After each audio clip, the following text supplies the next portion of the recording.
I can safely say that this little plastic part that I'm holding in my hand here is the cheapest, most common failure item that can cause the most grief of any part that I know of on these older Mercedes-Benz. Remember, this little part here was used from the 1960s right up into the 2000s. This is the little bushing that goes on the lever on the side of the transmission. It also, on some models, goes on the lever on the shift mechanism that's inside the car.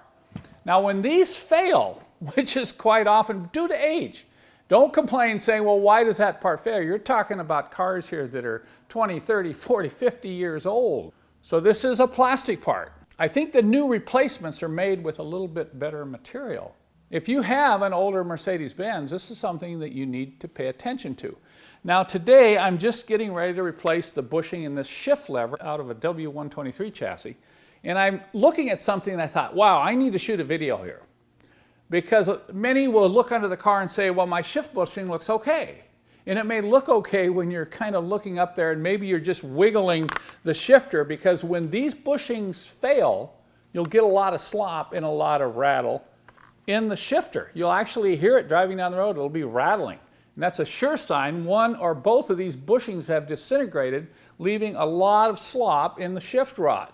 You may say, well, why is that so important? Well, I know of one car that went out of park and rolled down a hill and smashed into a tree because the shift bushings were bad. So this isn't something you want to ignore. The car can come out of park in some situations. But I want to show you this up close because I'm going to prove a point here. You need to change these bushings before they fail. Because if they're older than 15 years old and they've never been replaced and they have this dark orangey color here, it's very typical of age-related deterioration, just replace them. Now the part's cheap, replacing it is a little bit of a challenge. But I want to show you here on the bench this particular bushing up close, show you why it needs to replace now, and then I'm going to show you the tool, which you've probably seen before, that I've developed that allow you to get this bushing in and out in no time at all. I went ahead and cleaned the lever and the bushing off so you could see this more clearly, and it doesn't look too bad. Here's a little bit of something going on here, and you look closely, well, there's a crack, but let's flip it over. Look at that. You've got a crack right there and a crack right there. And of course, with all the oil on it, you may not even see those cracks, but watch what happens here. I just take a screwdriver here. Let's see how brittle this is. Look at that. See? It's just going to fall apart. And this is what happens. You know, one chunk will come out, then another chunk will come out. See how this just disintegrates into little pieces? So that's very typical of these shift bushings when they age like this. You know, they may look okay if you look under the car, and it may even feel okay when you're driving the car, but at some point, if they're old like this, before you know it, they're just going to disintegrate. And the first indication that they've gone is you'll start to hear a rattle or you'll feel slop in the shifter. All right, so here's the new bushing made out of a nylon material, and you think, well, that should be okay. I'm just going to install this in the hole. Well, remember now, I'm on the bench, and I want to show you this. Look at the difference in size there. See that? Trying to get that in that hole, you can get some screwdrivers out, and you can push and shove till you're, till you're red in the face. But imagine trying to do this under the car. And of course, that's when I came up with my shift bushing tool that I designed to help install these.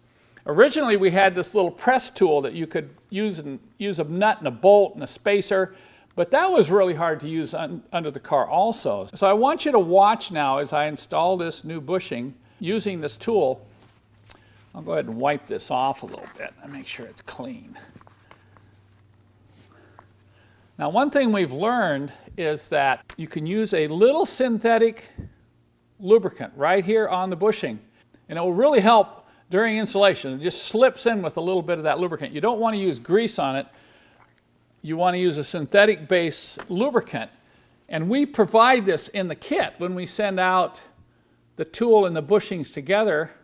It doesn't take much. You see now, even with that lubricant, there's no way I'm going to be able to push that in by hand or even with a couple of screwdrivers.